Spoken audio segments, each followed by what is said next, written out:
బీరకాయ అండి. తర్వాత బెండ తీసుకున్నప్పుడు ఇది ఎలిఫెంట్ టస్క్ బీరకాయ అండి. అది కూడా బీరకాయ. బీరకాయ వెరైటీ.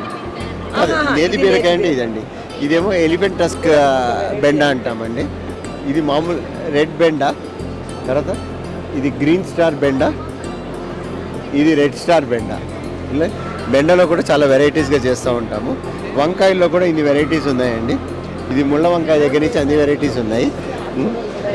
ఇప్పుడు కొన్ని పల్సెస్కి వచ్చినప్పుడు నల్ల కందిపప్పు కూడా పండిస్తామండి. మామూలు కందిపప్పు, మినపప్పు ఇవన్నీ చేస్తాము.